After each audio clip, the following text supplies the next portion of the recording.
प्रत्येक यशस्वी संस्थेच्या इतिहासात एक असा अध्याय असतो जो त्या संस्थेची ओळख कायमची बदलून टाकतो। तो अध्याय फक्त निर्णयांचा नसतो, तो असतो दूरदृष्टीचा, विश्वासाचा आणि समाजाला केंद्रस्थानी ठेवून केलेल्या विकासाचा। पुणे जिल्हा मध्यवर्ती सहकारी बँकेच्या शतकभराच्या प्रवासात असाच एक महत्त्वाचा अध्याय आदरणीय अजितदादा पवार यांच्या नेतृत्वाने घडवला। 4 सप्टेंबर 1917 रोजी सहकाराच्या उदात्त विचारातून पुणे जिल्हा मध्यवर्ती सहकारी बँकेचा जन्म झाला। अनेक द्रष्ट्या नेतृत्वानी या संस्थेचा भक्कम पाया रचला। काळानुसार संस्था विस्तारत गेली, सहकाराची परंपरा अधिकच समृद्ध होत गेली। मात्र नव्या युगातील आव्हानांसाठी नव्या विचारांची गरज होती। सन 1991 पीडीसीसी बँकेच्या इतिहासात एका नव्या पर्वाची सुरुवात झाली। संचालक म्हणून माननीय अजितदादा पवार यांनी जबाबदारी स्वीकारली। आदरणीय दादा पीडीसीसी बँकेच्या कार्यात सक्रिय झाले। ग्रामीण शाखांपासून ते मुख्य कार्यालयापर्यंत, शेतकऱ्यांच्या अडचणींपासून ते बँकेच्या आर्थिक नियोजनापर्यंत प्रत्येक विषय त्यांनी अभ्यासपूर्ण दृष्टीने समजून घेतला।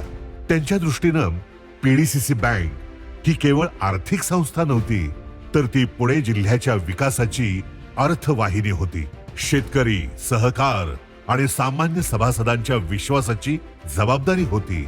म्हणूनच त्यांच्या प्रत्येक निर्णयामागे एकच ध्यास होता, शेतकरी, सभासद आणि सहकार यांचा सर्वांगीण विकास। 91 साली आदरणीय अजितदादा पवार हे जिल्हा बँकेमध्ये आले, बँकेचे चेअरमन झाले आणि जिल्हा बँक त्यावेळेचे त्यांच्या त्या ठेवी ह्या अत्यंत किरकोळ आणि थोड्या होत्या आणि कर्जही फार थोडं होतं, नफा तर एकदम नसल्यासारखाच होता।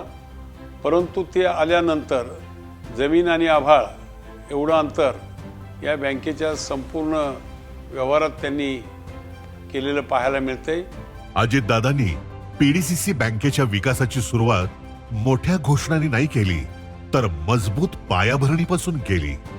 व्यवस्थापन अधिक कार्यक्षम केलं, आर्थिक शिस्त बळकट केली आणि ग्राहकाभिमुख सेवांना नवी दिशा दिली। दादांच्या दृष्टीनं कर्ज म्हणजे केवळ रक्कम नव्हती, ती होती एका शेतकऱ्याची आशा, एका कुटुंबाचा आधार आणि ग्रामीण अर्थव्यवस्थेच्या विकासाची सुरुवात। म्हणूनच पीक कर्ज अधिक सुलभ, वेगवान आणि परिणामकारक करण्यावर त्यांनी विशेष भर दिला। शेती विकास, सिंचन, दुग्ध व्यवसाय, साखर कारखानदारी, महिला बचत गट, ग्रामीण उद्योग आणि सहकारी संस्थांना आर्थिक बळ देण्यासाठी पीडीसीसी बँकेनं विविध योजना अगदी प्रभावीपणे राबवल्या। अजितदादांचा कामाचा झपाटा, त्यांची दूरदृष्टी, त्यांचा अभ्यास, त्यांचं वचक, त्यांची डिसिप्लिन, त्यांचं नियोजन आणि सर्वांना बरोबर घेऊन जाणं आणि उत्तमाचा ध्यास, या सर्व गोष्टींचा फायदा पुणे जिल्हा मध्यवर्ती सहकारी बँकेला त्या ठिकाणी झाला। माझ्या आयुष्यामध्ये एवढ्या वेगानं निर्णय घेणारा आणि ताबडतोब एखादा मुद्दा मांडल्यानंतर त्याचं आकलन करून ताबडतोब डिसिजन देणारा नेता माझ्या आयुष्यात मी तरी कधी पाहिलेलं नाही। अनबिलिव्हेबल अशा प्रकारची ग्रास्पिंग पॉवर त्यांच्याकडे त्या ठिकाणी होते। आज आपण आपल्या बँकेचा जर विचार केला तर महाराष्ट्रामध्ये 31 जिल्हा मध्यवर्ती सहकारी बँका आहेत। देशामध्ये 351 जिल्हा मध्यवर्ती सहकारी बँका आहेत। या संपूर्ण बँकांमध्ये आज उभ्या भारत देशातली 1 नंबरची बँक कोणती, तर ती आपली पुणे जिल्हा मध्यवर्ती सहकारी बँक आहे। आणि ती 1 नंबरची बँक होण्यामध्ये केवळ आणि केवळ अजितदादा पवार साहेबांचे नेतृत्व हे आपल्याला त्या ठिकाणी मान्य करावं लागेल। बदलत्या काळाची गरज ओळखत त्यांनी पीडीसीसी बँकेला आधुनिक तंत्रज्ञानाची जोड दिली। कोर बँकिंग पासून ते मोबाईल बँकिंग पर्यंत आरटीजीएस, एनईएफटी, एटीएम, यूपीआय, रुपे कार्ड आणि एनी ब्रांच बँकिंग यासारख्या सुविधा ग्रामीण ग्राहकांपर्यंत पोहोचवल्या। सहकारी बँक ही आधुनिक बँकिंगच्या स्पर्धेत आत्मविश्वासानं उभी राहू शकते, हे त्यांनी कृतीतून सिद्ध करून दाखवलं। अजितदादा निर्णय घ्यायचे, पण त्या निर्णयामागं सखोल अभ्यास असायचा। आर्थिक आकडे पाहायचे, पण त्या आकड्यांमागचा शेतकरीही पाहायचे। नवी शाखा उघडायचे, पण त्या शाखेमुळे बदलणारं गावही पाहायचे. म्हणूनच अजितदादांचं नेतृत्व वेगळं ठरलं. ही बँक दादा चेअरमन झाल्यापासून या बँकेची ठेवी असेल किंवा कर्ज असतील यामध्ये खूप मोठी वाढ झाली आणि या बँकेला एक वेगळ्या प्रकारची शिस्त यामध्ये लागली. जडणघडणीपासून दादांचं खूप मोठा सिंहाचा वाटा राहिलेला आहे. चांगल्या प्रकारची धोरणं या बँकेमध्ये दादांनी राबवली तर निश्चित प्रकारे या जिल्ह्यातील शेतकऱ्यांना त्याचा खूप मोठा फायदा झाला. महाराष्ट्राच्या प्रगतीच्या वाटचालीत स्वर्गीय अजितदादा पवार यांचं योगदान सदैव स्मरणात राहील.